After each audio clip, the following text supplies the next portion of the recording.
재미있는 고전 이야기.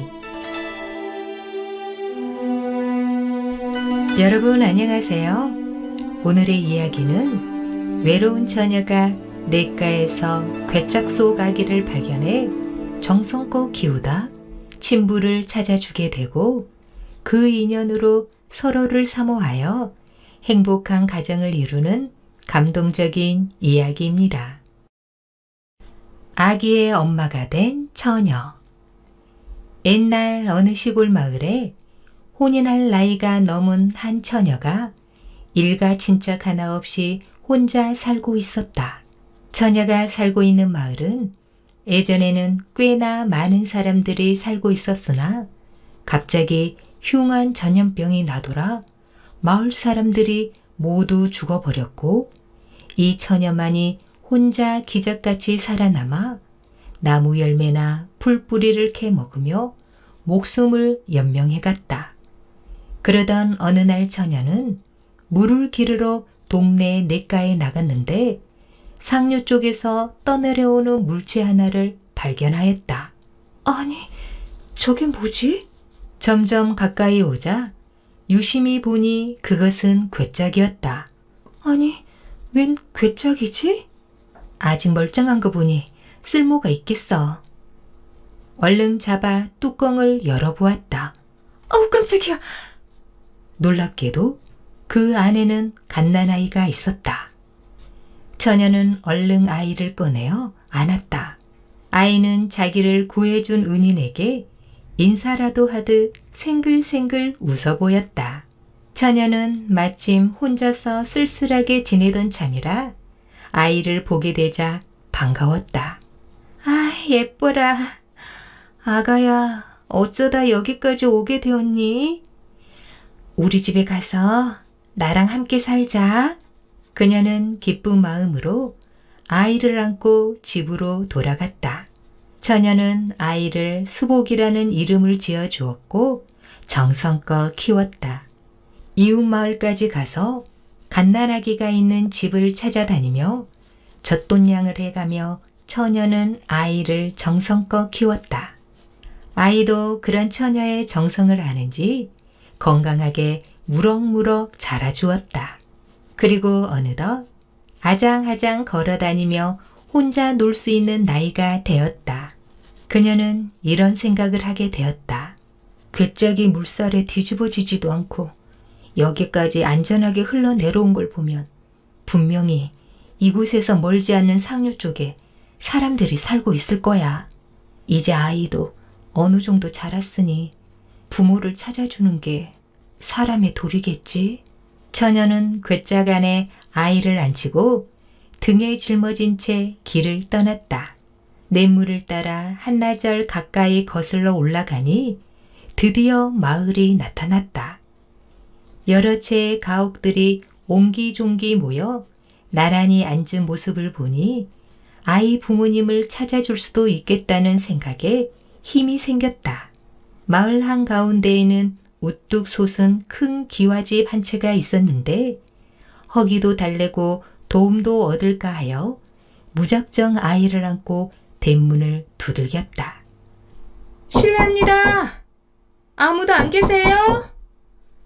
그러자 집안에서 인상이 날카로운 여인이 나와 문을 열어주며 물었다. 아니 누구시오? 여인의 인상은 차가웠고 아주 부유한 집의 안주인인 듯 했다. 여인은 처녀에게 쌀쌀맞게 말했다. 밥을 얻어 먹으려고 왔다면 다른 집에 가서 알아보게. 한마디 내뱉고는 대문을 닫으려고 하자 처녀가 재빨리 나서며 말했다. 잠깐만요. 당신은 참 냉정한 사람이군요. 어린 아이를 봐서라도 좀 쉬었다 갈 수 있도록 해주시면 안 되나요? 아이를 보고도 가엾단 생각이 들지 않으십니까? 그 말에 여인은 눈살을 찌푸리며 말했다. 그럼 잠시만 쉬었다 가요. 고맙습니다. 집 안으로 들어서자 비범하게 생긴 남자가 서 있었다. 남자의 첫인상은 한눈에 보아도 보통 사람과 다른 기품이 풍겨져 나왔다. 하지만 무슨 근심이 있는지 안색이 몹시 초췌해 보였다. 처녀는 공손하게 인사를 했다. 쉬어가도록 허락해 주셔서 고맙습니다. 아닙니다. 아무쪼록 편안하게 쉬었다 가십시오. 남자는 부드러운 목소리로 여자에게도 덧붙여 이야기했다. 부인, 아이와 어미가 몹시 시장해 보이니 먹을 거라도 대접하도록 하시오. 남자는 처녀에게 안겨있는 아이를 보며 다정한 미소로 말했다. 그 녀석 똘똘하니 참 잘생겼구나. 아기가 낯가림을 하지 않습니까? 네, 성격이 순하여 누구에게든 잘 가는 편이랍니다. 그래요. 제가 한번 안아봐도 될까요? 그럼요. 한번 안아보세요. 남자는 아이를 안더니 처녀에게 말했다.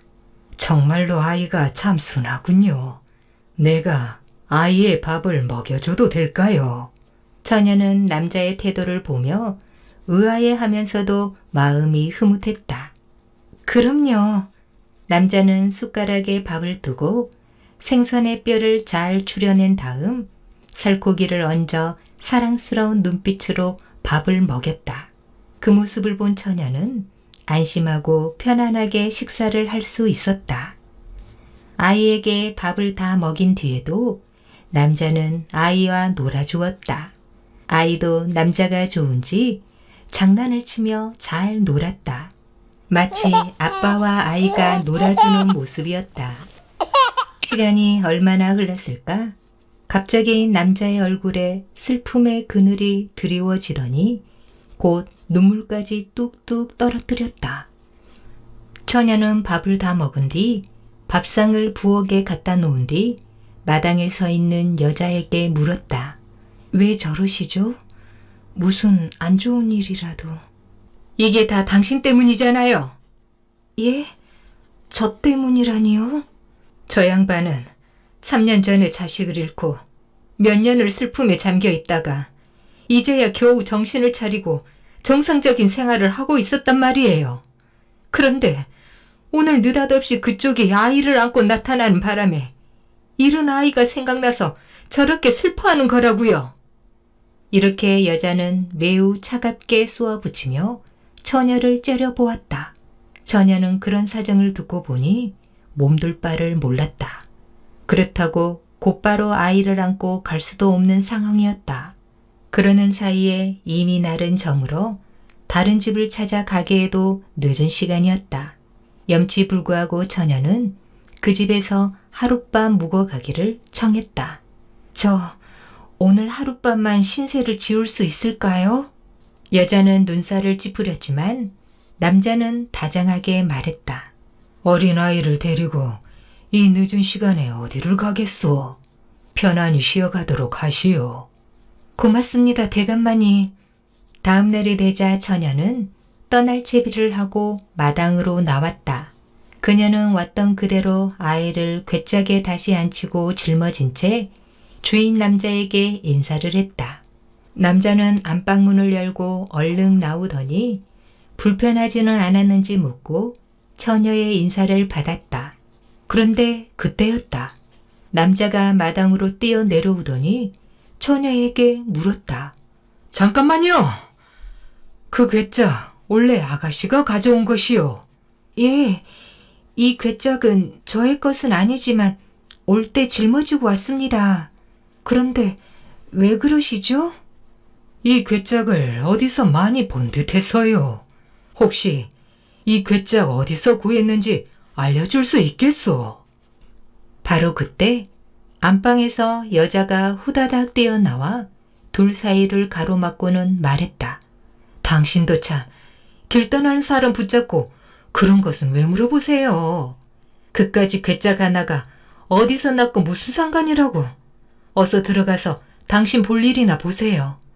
이 아가씨는 제가 배웅할게요. 그러나 남자는 여자의 만류에도 아랑곳하지 않고 한 걸음 더 다가가더니 또 말했다. 내 말에 답을 좀 해주시오. 아무래도 이 괴짝을 어디서 내 많이 본 듯하니 말이오. 처녀는 남자의 간절한 부탁에 3년 전의 일을 자세히 말해 주었다. 처녀의 이야기를 다 들은 남자는 상기된 얼굴로 처녀에게 물었다. 그게 정확히 3년 전이 맞습니까? 네, 맞습니다. 3년 전 이때쯤이었지요. 이 아이를 지금까지 정성껏 길러 내 친자식이나 다름없지만 친부모에게 한 번이라도 보여주는 것이 도리라고 생각했습니다. 처녀가 말이 끝나기 무섭게 남자가 큰 소리로 말했다. 그래, 맞아. 저건 우리 집 괴짝이야. 여보, 저 괴짝 당신이 시집 올 때 가지고 온 괴짝이 아니오. 여자는 당황하며 말했다.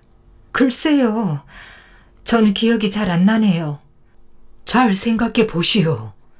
당신이 시집 올 때 저 괴짝에 비단을 담아왔잖소. 여자는 얼굴이 벌겋게 달아올라 어쩔 줄 몰라 하며 남편의 시선을 피하며 말했다. 그럼 당신은 나를 의심하는 거예요? 우리 아이는 3년 전에 유모가 데리고 나갔다가 잘못하여 물에 빠져 죽었잖아요. 그때 유모도 잘못을 인정했고요. 이상하지 않소? 나도 알아보겠는데 당신이 시집 올 때 혼수로 가지고 온 물건도 못 알아본단 말이요. 당신이 거짓말을 하니 의심이 가오. 정 그렇다면 좋소. 저 아가씨의 말이 거짓인지 당신이 거짓말을 하고 있는지 내 꼭 밝혀내야겠소. 남자는 하인을 시켜 귓속말을 했다. 잠시 후 하인은 무엇인가 담긴 자루를 들고 오더니 자루 안에 든 무언가를 괴짝 안에 집어넣었다. 자, 이 괴짝에 손을 넣어보시오. 이 괴짝 안에는 독사가 들어있어. 만약 당신이 지금 내게 거짓말을 하고 있다면 독사가 당신의 손을 물 것이고 진실을 말했다면 아무런 일이 일어나지 않을 것이오. 그러고는 남자가 괴짝의 뚜껑을 살짝 열어 자신의 손을 집어넣고 잠시 기다리더니 손을 빼며 말했다. 보시오. 아무런 일이 일어나지 않았소. 당신도 진실을 말하고 있다면 아무런 일이 일어나지 않을 것이오. 그러자 여자는 얼굴이 빨개지고 몸을 떨면서 철퍼덕 주저앉으며 남자에게 용서를 빌었다. 용서해 주세요, 여보. 저 괴짝, 제가 시집 올 때 가지고 온 괴짝 맞아요. 남자는 하늘이 무너질 듯 통곡을 하며 말했다. 아니 왜? 무엇 때문에 우리 아이를 버렸단 말이오? 여자는 울며 그간의 불만을 하소연하였다. 아이가 태어나지 않았을 때는 당신은 오직 저만을 사랑해 주었지요. 그런데 아이가 생기고 나서부터는 온통 관심이 아이에게만 있었어요. 저에게는 조금도 관심을 주지 않았지요. 그래서 이럴 바에야 자식 따위는 없는 편이 낫다고 생각하고 유모를 시켜서. 그렇다고 그런 짓을 하는 어미가 어디 있단 말이오. 남자는 기가 막혀 몸을 부들부들 떨며 떨리는 목소리로 여자에게 말했다. 지금 당장 이 집에서 나가시오. 당신같이 비정한 여자하고는 무서워서 더 이상 같이 살 수 없어. 여자는 남자의 다리를 잡고 매달리며 잘못을 빌었지만 아무 소용이 없었다. 하늘 수 없이 여자는 몸종과 함께 친정으로 돌아갔다. 사실 괴짝 안에는 독사가 아니라 장어가 들어있었다. 남자는 아이를 힘껏 껴안으며 처녀에게 말했다. 이렇게 아이를 잘 키워주어서 정말 고맙소. 아이가 물에 빠져 죽었다는 아내의 말만 믿고 아이를 찾을 생각을 안 했으니 그동안 내가 너무 무심했던 것 같소. 모든 것이 내 잘못이요. 아이를 위해서 며칠 더 머물러 줄 수 있겠소? 네, 그리 하도록 하겠습니다.